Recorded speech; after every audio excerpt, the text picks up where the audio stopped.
സാറേ, നമുക്ക് കടുത്ത പോരാട്ടമാണ് പല മണ്ഡലങ്ങളിലും നടക്കുന്നത്. പ്രത്യേകിച്ച് കേരളത്തിൽ നമ്മൾ നോക്കുമ്പോൾ അട്ടിമറിക്കപ്പെടാൻ സാധ്യതയുള്ള പല സൂചനകൾ അങ്ങനെയാണ്. ആലപ്പുഴയിൽ ശോഭാ സുരേന്ദ്രൻ മുന്നിലെത്തുകയും ഇപ്പോൾ പിന്നിൽ പോയി, പക്ഷേ വീണ്ടും മുന്നിലെത്താനുള്ള ഒരു സാധ്യത തെളിയുന്നുണ്ട്. സുരേഷ് ഗോപി തൃശ്ശൂർ കയറിപ്പോയിട്ടുണ്ട്. ആലപ്പുഴയിൽ എങ്ങനെയാണ്? ആലപ്പുഴയിൽ ശോഭാ സുരേന്ദ്രൻ നല്ല രീതിയിൽ പ്രചാരണത്തിൽ മുന്നിൽ നിന്ന ഒരാളാണ്, വല്ലാത്ത ഓളം ഉണ്ടാക്കിയ ഒരാളാണ്. ആലപ്പുഴയിൽ സാധ്യത കണ്ട ഒരു ഇടവും കൂടിയാണ്. അതെ അതെ അതെ. ഈ മൂന്നാമത്തെ സീറ്റ് എന്നൊക്കെ പറയുന്നത് ആലപ്പുഴയിലായിരിക്കും, ആയിക്കൂടായില്ല. അതിനകത്ത് ഈ പോസ്റ്റൽ വോട്ടുകൾ സ്വാഭാവികമായും ഇടതുപക്ഷത്തിന് അനുകൂലമായിട്ടാണ് കണ്ടുവരാറ് പതിവ്. ഇക്കുറി അത് മാറിയിട്ട് പിന്നെ കൃത്യമായ സ്വാധീനം ഇന്ത്യക്ക് പിന്നെ പോസ്റ്റൽ അത് ചിലപ്പോൾ ഒരു സൂചന ആയിരിക്കാം, മാറ്റത്തിന്റെ സൂചന ആയിരിക്കാം. ആയിക്കൊള്ള നിർബന്ധമൊന്നുമില്ല, എങ്കിൽ പോലും ഏതാണ്ടൊക്കെ എവിടെയൊക്കെ ഒരു മാറ്റത്തിന്റെ കാറ്റ് അവിടെ കാണുന്നുണ്ട്.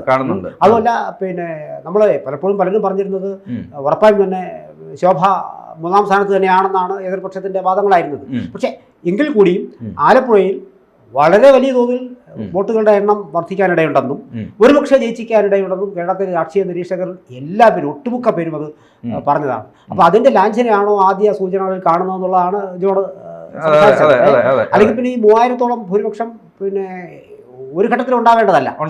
ആദ്യ ഘട്ടത്തിൽ തന്നെ ഉണ്ട്.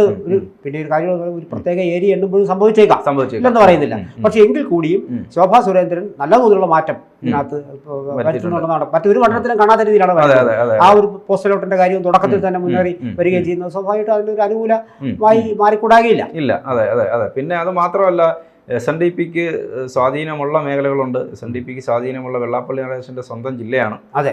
അപ്പോൾ സ്വാഭാവികമായിട്ടും SNDP ഇത്തവണ NDA അനുകൂല നിലപാട് എടുത്ത് പരസ്യമായി പ്ലക്കാർഡ് ഉയർത്തി പറഞ്ഞില്ലെന്ന് മാത്രമേ ഉള്ളൂ. അതെ അതെ അതെ അതെ. കൃത്യമായി തന്നെ SNDPയുടെ നിലപാടോടെ ഉണ്ടായിരുന്നു. മുൻ തെരഞ്ഞെടുപ്പുകളിലെ പോലെയല്ല.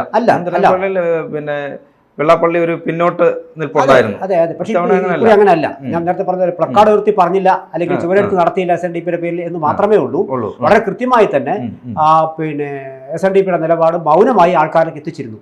അപ്പൊ ആ വോട്ടുകൾ മറിഞ്ഞു വന്നാൽ അത് പിന്നെ പരമ്പരാഗതമായി ലഭിച്ചുകൊണ്ടിരിക്കുന്ന വിഭാഗത്തിന് കിട്ടാതിരിക്കുമ്പോൾ, അപ്പൊ മാത്രമല്ല വൻതോതിൽ അവിടെ സ്ത്രീകളുടെ ഇടയിൽ ശോഭാ സുരേന്ദ്രൻ നേടിയിട്ടുണ്ട്. അപ്പൊ അതൊക്കെ മൗനമായി നമുക്ക് ആരും കാണാൻ പറ്റില്ല. ഒരു എക്സിറ്റ് പോൾ ഇതൊന്നും വരില്ല ചിലപ്പോൾ. അപ്പൊ അതൊക്കെ ആയിരിക്കാം ചിലപ്പോ ഇത് പിന്നെ ഈ ഫലം സൂചിപ്പിക്കുന്നത്. അപ്പോൾ ഒരുപക്ഷെ ഇത് എണ്ണി കഴിയുമ്പോൾ ഒരുപക്ഷെ ജയിച്ചില്ലെങ്കിൽ കൂടിയും വളരെ കൃത്യമായ ഒരു പിന്നെ പൊസിഷൻ ശോഭ നേടുമെന്ന്. അതുകൊണ്ടാണ് നമ്മൾ ചോദിക്കുന്നത്, അട്ടിമറി ഉണ്ടാകുമോ? അട്ടിമറിക്കുള്ള സാധ്യതയുണ്ട്.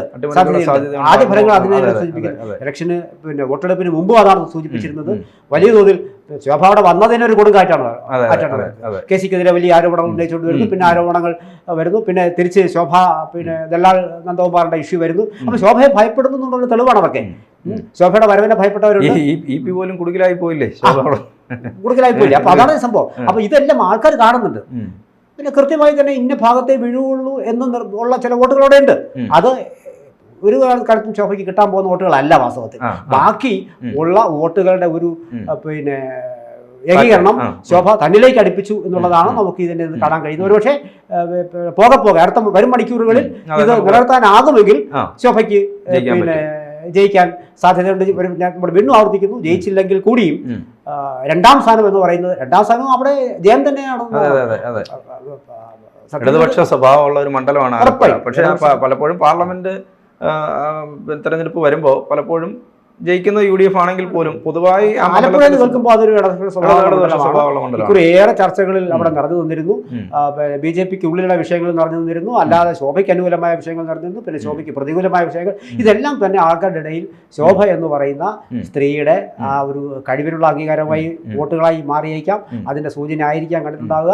ഈ ആദ്യ ഫല സൂചനകൾ എന്തായാലും പിന്നെ ശോഭയ്ക്ക് ഗുണകരമാണ്. പല ഏരിയകളും ഇനി എണ്ണി വരാനുണ്ട്. അതെ, അതാണ് നമ്മൾ നേരത്തെ സംസാരിച്ചത്. കാരണം ശോഭയ്ക്ക് അനുകൂലമായ ചില ഏരിയകൾ അവിടെ ഉണ്ടായിരുന്നിരിക്കാം, പക്ഷെ അതായിരിക്കും. പക്ഷെ അവിടെ ഈ 3000 എണ്ണം നിർബന്ധമില്ല.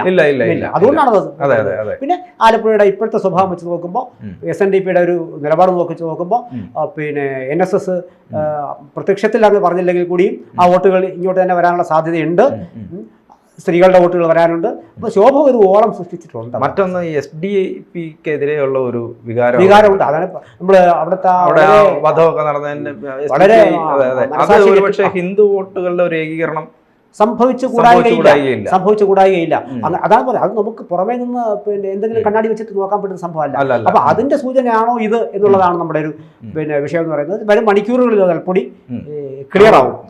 അപ്പോൾ നമുക്ക് വീണ്ടും വരാം. അതെ. മറ്റൊന്ന് ഈ അതിനോടൊപ്പം പറയേണ്ടത്, പ്രതീക്ഷിച്ചതുപോലെ തന്നെ തൃശ്ശൂര് സുരേഷ് ഗോപി ആദ്യം സുനിൽകുമാർ പിന്നിലായിരുന്നെങ്കിലും സുരേഷ് ഗോപി മുന്നിലെത്തിയിട്ടുണ്ട്. ക്രമമായി തന്നെ സുരേഷ് ഗോപി കൊണ്ടുപോകുന്ന കാഴ്ച നമുക്ക് ഇപ്പൊ കാണാൻ കഴിയുന്നത്. അവിടെയും അവിടെ അട്ടിമറിയെന്ന് നമുക്ക് പറയാൻ പറ്റത്തില്ലെങ്കിൽ പോലും പ്രതീക്ഷിച്ച രീതിയിൽ അദ്ദേഹം മുന്നിലെത്തുന്നു. കോൺസ്റ്റന്റ് ആയിട്ട് ഒരിക്കൽ ലീഡ് പിടിച്ചതിന് ശേഷം അത് അങ്ങനെ പോവുകയാണ് സുരേഷ് ഗോപി. അപ്പൊ അത് ഗുണകരമായ NDAക്ക് ഗുണകരമായ ഒരു സംഭവമായി വരാൻ സാധ്യതയുണ്ട്. കാരണം മാറി മറിഞ്ഞ് വരുന്ന നല്ലത്. കുറച്ച് കാലമായിട്ട് നമ്മൾ കുറച്ച് നേരിട്ട് നമ്മൾ നോക്കുമ്പോൾ NDAയുടെ ലീഡ് അങ്ങനെ നിൽക്കുകയാണ്, കോൺസ്റ്റന്റ് നിൽക്കുകയാണ്. അത് പക്ഷേ ആലപ്പുഴ സംഭവിക്കുന്നില്ല. നമ്മളിത് സംസാരിച്ചുകൊണ്ടിരിക്കുമ്പോൾ കൗതുകകരമായ കാര്യം എന്റെ മുന്നിലെ സ്ക്രീനിൽ കാണിക്കുന്നത് NDA 244, ഇന്ത്യ സഖ്യ 244. അല്ല, അത് വലിയ മാറ്റമാണ്. ഈ ഇലക്ഷൻ എന്ന് പറയുന്നത് നമ്മൾ ശരിക്കും പറഞ്ഞ ഒരു സസ്പെൻസ് ത്രില്ലർ പോലെ നമ്മൾ വിചാരിക്കുന്നതിനപ്പുറം ഒരു പക്ഷേ പല സംഭവങ്ങളും ഒക്കെ ഉണ്ടായിക്കൊണ്ടേയിരിക്കും. അല്ല, ഈ പിന്നെ ഞങ്ങൾ സർക്കാർ ഉണ്ടാക്കുമെന്നൊക്കെ ഖാർഗെയും അല്ലെങ്കിൽ ഇടതുപക്ഷം പിന്നെ ഇന്ത്യ സഖ്യത്തിലെ നേതാക്കളൊക്കെ പറഞ്ഞിട്ടുണ്ടെങ്കിൽ അപ്പോൾ നമ്മൾ ചിരിച്ച് തള്ളിയെങ്കിൽ കൂടിയും അവർ ചിലപ്പോൾ അവരും ചിരിച്ചിട്ടുണ്ടാവും, ഇതൊക്കെ എങ്ങനെ അവരും ചിന്തിച്ചിട്ടുണ്ടാവും. പക്ഷെ എങ്കിൽ കൂടിയും ഇപ്പോൾ അത് ഏതാണ്ട് ക്ലിയർ ബലാബലം പോകുന്നൊരു ആദ്യ മണിക്കൂറുകളാണ്. സ്വാഭാവികം 244 ഇപ്പോൾ NDAയും ഇന്ത്യ സഖ്യവും 244 വീതം നിൽക്കുകയാണ്. ആദർശ 12. അപ്പൊ ഇത് കൗതുകരമായ കാര്യങ്ങളാണ്. ആദ്യ മണിക്കൂറുകളായതുകൊണ്ട് മാത്രം ഇത് നമുക്ക് പിന്നെ പെട്ടെന്ന് തന്നെ ഉറപ്പിക്കാൻ കഴിയില്ല. ഏകപക്ഷീയമല്ല എന്നുള്ള ഒരു തോന്നലുണ്ടാക്കുന്നു. നമ്മൾ ഇന്നലെ ചർച്ച ചെയ്തപ്പോഴും പറഞ്ഞിരുന്നു, ശക്തമായ ഒരു പ്രതിപക്ഷത്തിന്റെ ആവശ്യം നമ്മൾ സൂചിപ്പിച്ചിരുന്നു. നമ്മൾ എന്ത് പറയുമ്പോൾ എല്ലാം പറയണമല്ലോ, അത് നമ്മൾ സൂചിപ്പിച്ചിരുന്നു. എന്തായാലും നമുക്ക് പിന്നെ LDF 4 തൃശ്ശൂരിൽ സുരേഷ് ഗോപി ക്രമമായി തന്നെ ലീഡ് നിർത്തുന്നുണ്ട്. ഇവിടെ തിരുവനന്തപുരത്ത് വീഡിയോ എടുക്കുന്ന സമയത്ത് പിന്നെ തിരുവനന്തപുരത്ത് പിന്നെ തരൂർ തന്നെയാണ്. ഇടയ്ക്ക് രാജീവ് ചന്ദ്രശേഖർ മുന്നിലാണെങ്കിലും ഏതാണ്ട് സ്ഥിരത തരൂരിലാണ് കാണുന്നത്. ഇനിയും പല മേഖലകളും എണ്ണി വരാറുണ്ട്. BJPക്ക് സ്വാധീനമുള്ള മേഖലകളുണ്ട്, ശശി തരൂരിന് സ്വാധീനമുള്ള മേഖലകളുണ്ട്, LDFന് സ്വാധീനമുള്ള മേഖലകളുണ്ട്. എല്ലാ മണ്ഡലങ്ങളും അങ്ങനെയുള്ള പോക്കറ്റ്സ് ഉണ്ടാവും. അപ്പൊ ആ പോക്കറ്റ്സുകളുടെ കാര്യം വരുമ്പോഴേ നമുക്ക് പറയാം. പക്ഷെ എങ്കിലും ക്രമമായി ലീഡ് നില കൊണ്ടുപോകുക ഒരു പ്രത്യേക സൂചനയാണ് നൽകുന്നത്. കയറി പോയി കഴിഞ്ഞാൽ പിന്നെ തിരിച്ചു കിട്ടത്തില്ല എന്നുള്ളതാണ്. 5081 സുരേഷ് ഗോപി ഇപ്പൊ നിൽക്കുന്നത്. അപ്പൊ നമ്മള് ക്രമേണ വർദ്ധിപ്പിക്കും. അതൊരു സൂചനയാണ്, സൈനാണ്. എന്തായാലും പിന്നെ നമ്മൾ തുടങ്ങിയത് പിന്നെ ശോഭാ സുരേന്ദ്രനിലാണ്. അട്ടിമറി സാധ്യത വരും മണിക്കൂറുകൾ നമുക്കത് ശരിയാണോ, ആദ്യം കണ്ടത് ശരിയാണോ ഇല്ലെന്ന് അറിയാൻ കഴിയും. വരട്ടെ.